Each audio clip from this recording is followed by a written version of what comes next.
are. Thank you, Yehuda. Okay, good morning. Morning. Good morning. Last time we got together, we saw the background to the importance and the power of the Yud Gimel Middos of Hashem. We learned the Sefer Charedim together. Actually, it was the Meshech Chachma. It was the Meshech Chachma who said that when we say these Yud Gimel Middos, we're not only talking directly about Hashem, but the power of this tefillah is the fact that we're trying to emulate Darchei Hashem as well. So we left off with what exactly are these 13 Middos HaRachamim? How do we understand them in relation to Hashem? And then how can we make an application in relation to ourselves? If we have time, I'd also like to go through the Shamnus, because we'll be saying that a few times over Yom Kippur, and the more meaningful and relevant we can make it, the more meaningful and relevant our Yom Kippur experience will be. So let's jump into the Yud Gimel Middos HaRachamim. This is going to be mainly according to the parish of the Maharal. The Maharal is found in two places. One is in the Nesiva Tshuva, where he elaborates on these Yud Gimel Middos Barichus, and then also in the Gur Aryeh on Chumash in Parshas Kisisa, we have another level as well, and putting the two sources together really creates a beautiful picture of what we should and can have in mind when saying these Yud Gimel Middos HaRachamim. So we have the pasuk, Vayavar Hashem al panav v'yikra. Vayavar Hashem al panav v'yikra. Here we go. Hashem, Hashem. Those are the first two. So the Gemara says, right, that it's Hashem, which is generally the Middos HaRachamim, feeling the abundance of compassion from Hashem. The Gemara says that's HaKadosh Baruch Hu, Middos HaRachamim. I'm putting Rashi here, who's paraphrasing the Gemara. Achas kodem sheyechta v'achas hi la'achar sheyechta v'yoshuv. Hashem is with me before the Chet, and that same HaKadosh Baruch Hu, with the same love and the same compassion, is with me la'achar sheyechta v'yoshuv, after the Chet and after I've done tshuva. Now the Maharal has the question, which is really the question of the Rosh. I understand that Middos HaRachamim is la'achar shechata. After I've sinned, obviously I need compassion. Why do we need that same Middos HaRachamim kodem sheyechta? So the Maharal answers to the question of the Rosh. He says, because really we understand that we're in desperate need of HaKadosh Baruch Hu's Rachamim every moment of our lives. Every second of consciousness is only because Hashem is choosing to infuse a chiyus into our existence. So every second of life is an infusion of chiyus, all coming from the makor of rachamim. So Hashem is Hashem kodem achet, that every moment of life is obviously because of the ongoing compassion of the Borei Olam. And then Hashem la'achar achet. So then once I do tshuva, the same love is present. And this is very much the idea of Rav Meir in the Gemara in Kedushin, banim atem LaHashem Elokeichem, bein kach ubein kach, banim atem LaHashem Elokeichem. Which basically means, no matter what you do, you are always my children, and that relationship is untouchable. The love is unwavering. So that's Hashem kodem l'chet and Hashem la'achar achet. But I had my own question. How about la'achar achet before tshuva? What's that relationship like in that point, right? After I've sinned, before I'm choosing to do tshuva, where are we holding then?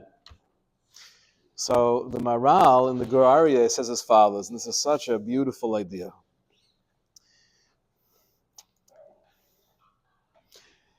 Kihu yisbarach lo yishtana le'olam. When the Rambam in the Yesodei Torah speaks about our understanding, or better said, our lack of understanding of the Borei Olam, we know that lo yishtana le'olam. HaKadosh Baruch Hu doesn't change. Ki afim chata ha'adam negdo. Even if a person will choose to sin against him, adayin hu birachamim. He's still in rachamim. Lo kabasav adam. In contrast to you and I, kasher chaver chata negdo nisrachek daito v'shuv lo yikablo.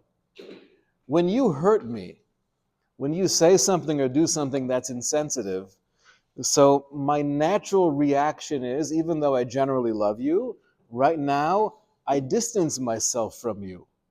There's a natural recoil, and therefore it's a lot more difficult to be makabel your tshuva with the same level of ava and the same relationship we had before. Aval Hashem yisbarach haviyaso nitzchis, says the Maharal. HaKadosh Baruch Hu is nitzchis. Lo yishtan the klal. Ve'af acher shechata hu birachamim. So I think what the Maharal is saying is he's explaining how is it possible that even after I deviate so significantly from what HaKadosh Baruch Hu wants from me in this world, how is it possible to get back to that same relationship? Generally speaking, when you have a husband and wife, a parent and child, and there's a real betrayal, it's hard to ever get back to where you were before. The answer to that, says the Maharal, is because even after the chet, before the tshuva, the same love, the same relationship is there. HaKadosh Baruch Hu is giving us and showering rachamim upon us before the chet to allow us to live and thrive. And Hashem is showering rachamim upon us la'achar hachet once we do tshuva. But the reason why we believe in that with such a conviction is because we know even la'achar hachet kodem tshuva, that doesn't impact the relationship. Obviously, I need to do tshuva. And HaKadosh Baruch Hu will accept my tshuva, but that's really more for me. That's what I need to do to erase that distance that I've created within myself. But from Hashem's perspective, so to speak, that love and that rachamim is always there. Beautiful idea, right? So those are the first two Middos HaRachamim, Hashem, Hashem, and then we have Kel. Yes.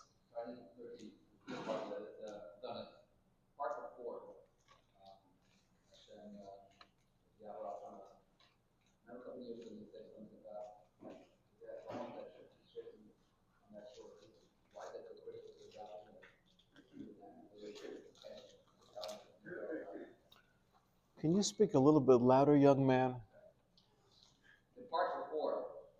It's not you, it's me, but... Vayavar Hashem al panav. Yes. I'll remind you, it was beautiful. It was good. It was inspired by a piece that Isaac Sher has. We'll schmooze. Yeah. Not directly connected, even though it could enhance it, but for the sake of brevity, maybe we'll hold off on that. Yes.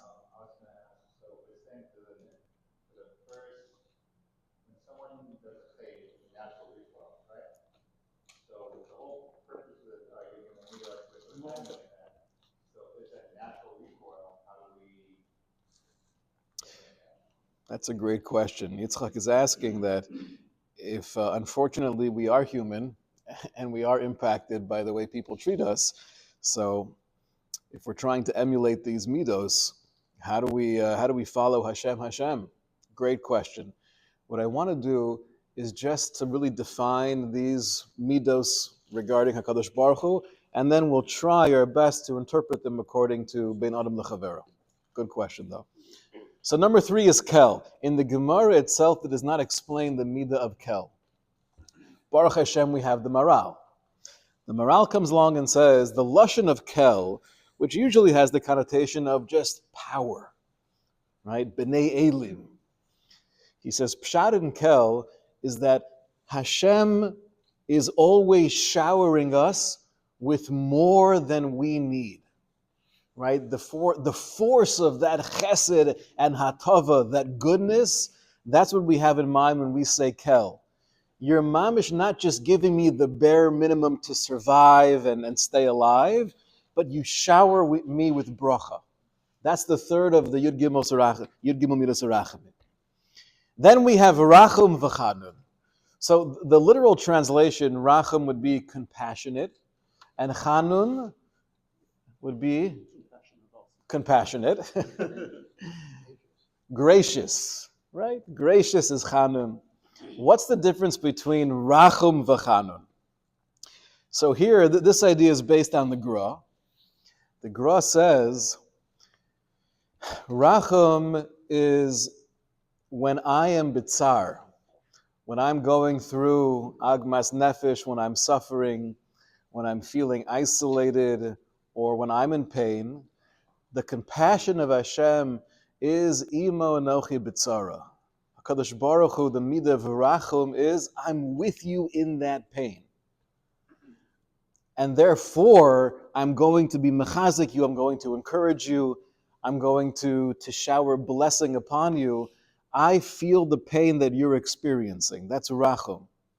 Chanun, right? As Chanan, Rashi says, is matnas chinam. Chanun has the connotation of, even when there's no reason for my love or my chesed, just like, says the Gra, just like a father or a mother to a child, I want to keep on giving you even when you're not in pain, even when you're not suffering. That's Chanun.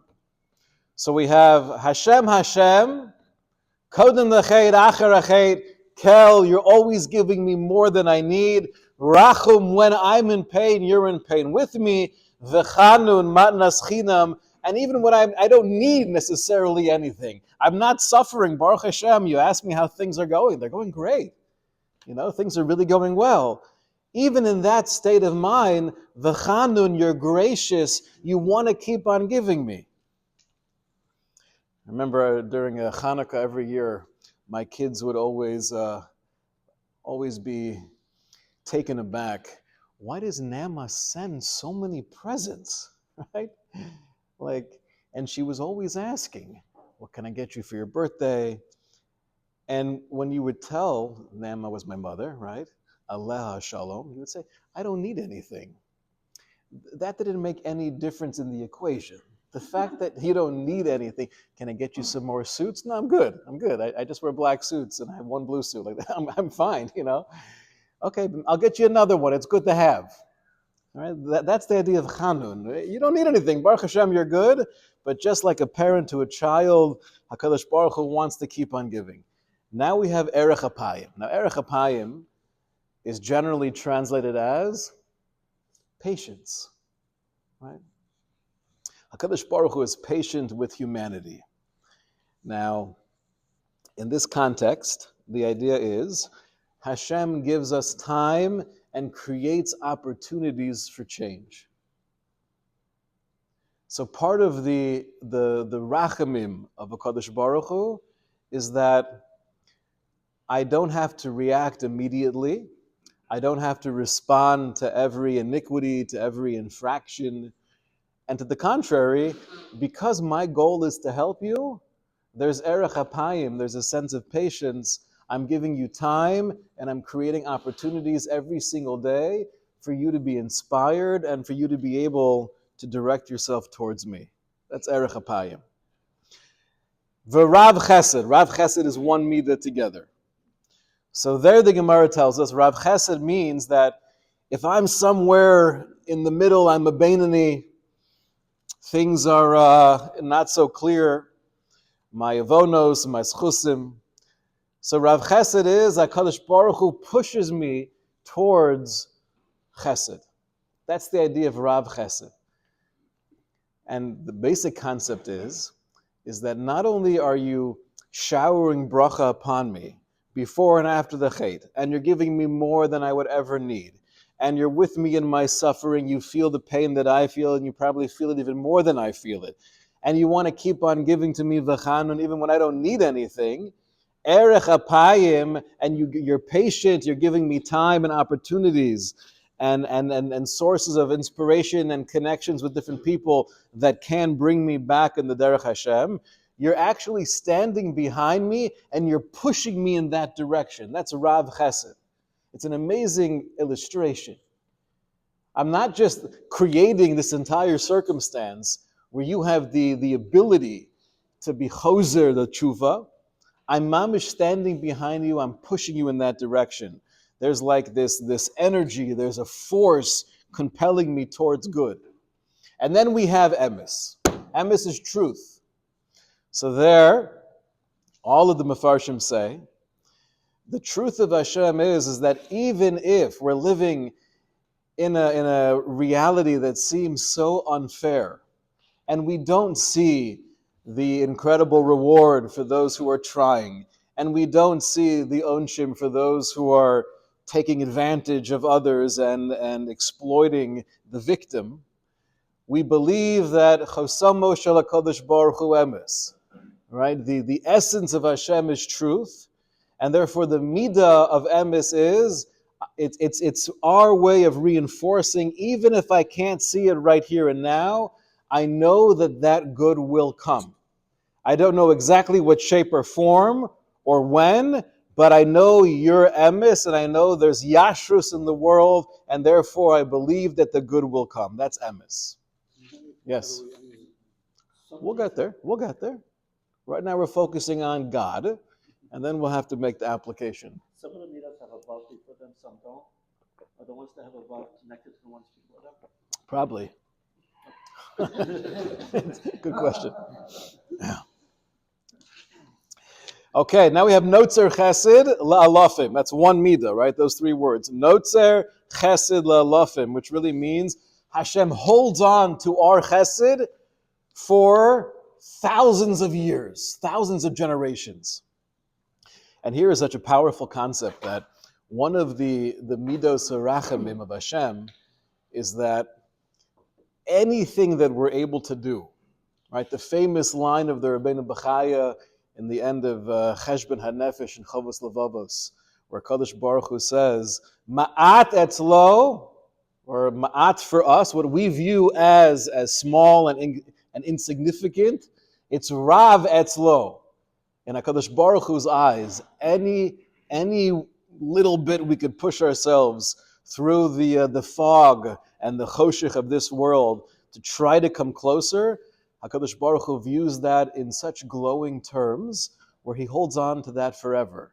So meaning to say that this small Maisa Chesed I'm doing now, or the fact that I'm being mishtadel to do something that's somewhat difficult for me, but I know this is truth, I know this is the right thing. So HaKadosh Baruch Hu holds on to that chesed in times when we need it the most, and sometimes it won't even be in our lifetime, right? That's the connection between the emes. Emes, HaKadosh Baruch Hu might, so to speak, pay us back for our chasadim later on. Notzer chesed la'alafim means it might be thousands of generations later. My grandchild might be inspired based on something that I did or based on a tefillah that I was able to daven b'kavana. Then we have nosei avon v'fesha v'chato. So nosei means what? What's the translation? He carries. HaKadosh Baruch Hu, he carries my avon, pesha, and chata. What are these three types of sins? So avon is connected to the pasuk we have in Koheles, Ma'uve shelo yuchal liskon, means a corruption. Avon generally is assumed that it's a decision I'm making based on a taiva, based on a negia. I'm doing the wrong thing, but there's a corruption of das. There's basically a moraheter. I'm rationalizing, right? I'm creating some oftentimes very elaborate justification in my head as to why, based on my victimhood, it's okay for me to do this, or why in this particular situation he really deserves what I'm about to say. That's avon. It's a corruption of the seichel based on something pulling me in the wrong direction. Pesha is like porik ol. That's the language of the Mefarshim. Where I'm choosing to do something, I don't even need a moraheter.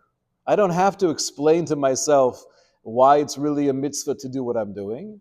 Pesha is prikas ol. I'm taking the responsibility that Hashem has put on me, and I'm just basically disregarding that. I have no patience for this right now. This is what I'm doing because I'm doing it. That's pesha. Chata means negligent. So I'm not doing it mamish b'mezid. It's not an avon where my taiva is pulling me in this direction and somehow I'm rationalizing it's okay. It's definitely not a pesha. I'm not being porikol. I'm not saying to God, I don't care about this whole thing. I generally care and I'm trying hard, but chata is, like in the language of the Nevi'im, I'm missing the target, right? I'm missing the target because I'm just not focusing, I'm not thinking. Now, which one of these three sound like the most severe? Avon, pesha, or chata? Pesha. And looking at each one individually, that would of course be true. The Nesivis points out that, in a sense, chet can also be the most severe. Why? Chet means I generally care about God and Torah. I try to be medactic in mitzvos, but I'm not thinking. Because it's a lot easier to do many, many chatayim every single day of my life. So qualitatively speaking, pesha is definitely more of a disconnect between myself and the Borei Olam. Quantitatively speaking, likely I have a lot more chatayim than I do in whatever in the realm of avon or pesha. So that could also add up and weigh me down. The whole idea of no say avonu pesha v'chata, you mamish picture HaKadosh Baruch Hu is carrying that burden with you. So whatever impact, right, we spoke about in the drasha yesterday, the idea that the Ramchal says in the Derech Hashem, that every time I'm involved with a chet, so that has some level of unhealthy impact on my neshama, and that weighs me down. So if it's avon pesha or chata, the idea here is this is the midah of Hashem is carrying that with me. What about a simple mistake as an avera? In other words, a person's unfamiliar, didn't realize something's lashon hara, forgot it was Shabbos. Is that under the umbrella of chet, or is that? So it depends. It's a good question. It depends if it's a real shogeg. Chet generally means shogeg. Shogeg, we know the halacha is you bring a chatas. The reason you bring a chatas, the Ramban explains on Chumash, is because it's based on just negligence. If you have an ones, something that Lamayasa, right, I should have known any better. Nobody ever taught me this halacha. It's not something that I would generally be aware of. So I did something wrong, but I'm totally an ones. There's no hate whatsoever. And last but not least is vinake. Nake is HaKadosh Baruch Hu cleans or cleanses. Vosameint nake. So the idea here is no matter how many avonos or peshoyim or chatoyim we might have that are weighing down the nefesh and the neshama and the ruach and all other parts of the soul, Hashem is carrying that burden with us. And when we do tshuva v'nakeh, it is totally cleansed. And that fits in beautifully with what Rabbi Chanan Wasserman said, we spoke about yesterday. The notion of the chesed gomer of tshuva is not only is it changing my ratzon to what I was involved with, and now I have a whole different she'ifa, I have different aspirations, I want to be a different person, but it mamish cleans. Whatever impurities were there were infused within the neshama based on these years of avonos and pshoyim and chatoyim. Nakeh, Kadosh Baruch Hu says your tshuva allows you to get rid of all of that. It will not hold you down in the present and the future. That show that the second Hashem is called in Shiur. What's that? That show that the second Hashem was Shiur, but not claiming for the case. Well, L'maisa, when we say Hashem, Hashem, there the language of the Gemara, and this is what Rashi quotes, is that the second Hashem is Acher Sheyechta Shuv. So it sounds like it's after Tshuva. Now we were explaining from the Maharal that even before Tshuva, the reason why Hashem is so ready and embracing of our Tshuva is because he was never heard in the first place. Right? HaKadosh Baruch Hu never took it personally. He never recoiled when we did the Chet. If you had to tap in Kaviyachol to the emotion of God when we sin, right? So would it be, here's multiple choice. Would it be A, I want to strangle this kid.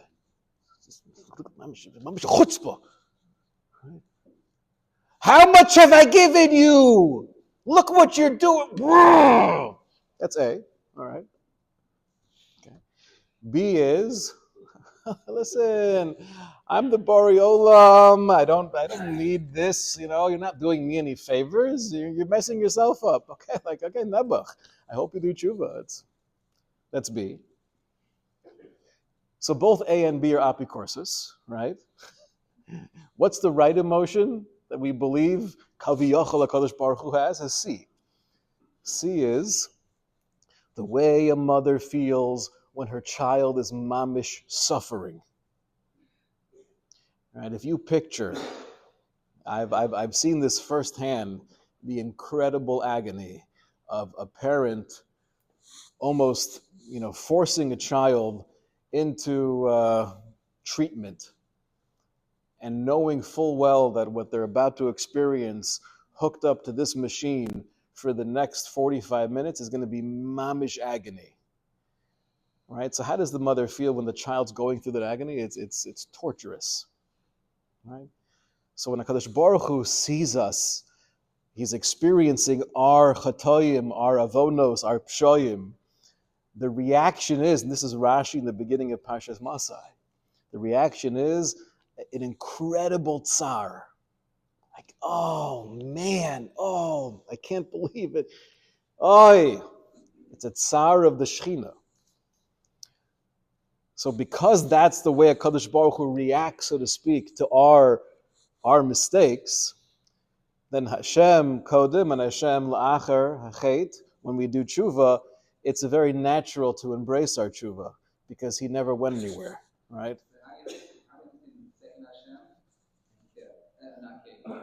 Nakeh means there's a total cleansing of the neshama. The gift of tshuva. The gift of whatever impact my chet had on my nefesh, on my neshama, on my ruach.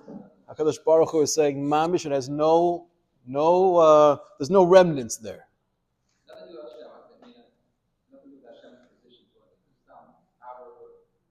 It's the gift of tshuva. Probably the best way of saying it. Okay, everybody say. Let's quickly try to make the application. So what do we have in mind? We have in mind the basic taich of the Yud Gimel Middos, and we're davening that we should emulate these 13 Middos of Rachamim. So how does this apply ben Adam L'Chavero? So Hashem, just like HaKadosh Baruch Hu is there for me beforehand, I try to be there for you. Period. I'm there, my love is unwavering. And then, la'achar achet, right? Even though you've said something to me that was insensitive and I was hurt, and maybe naturally in contrast to God, there is some level of recoil, but la'achar achet, I accept your mechila. And the relationship is not forever scarred because of that interaction. Kel, is I try to give you more than you need. I try to shower love and abundance upon you. Rachum v'chanun. Rachum is that I'm with you in your tsar. I'm mishtatef. I'm nosei be'ol shel chavero. I try to feel the pain of others. V'chanun, and even when you're not experiencing pain, I try to cultivate a desire to give to you just to enhance your simcha sachayim. Why am I saying something that'll make you feel better about yourself right now? It's not because you're down. It's not because you need a little chizik, nebuch. It's because I want you to feel good about yourself. That's it. V'chanun. Erech apayim is probably more understandable in the human sense than it is regarding the Borei Olam. Erech apayim is I try to have patience. Patience meaning probably in our context, I'm not so quick to dismiss. I'm not so quick, right? Not talking even about the world of onshim, of a consequence, but the consequence within my own head of writing somebody off. L'maisa, I have patience for them. That's erech apayim. The Rav Chesed, Hashem is pushing us towards good. The idea of Rav Chesed, when it comes to human terminology, is I'm there to support you and try to encourage you in the right direction all the time.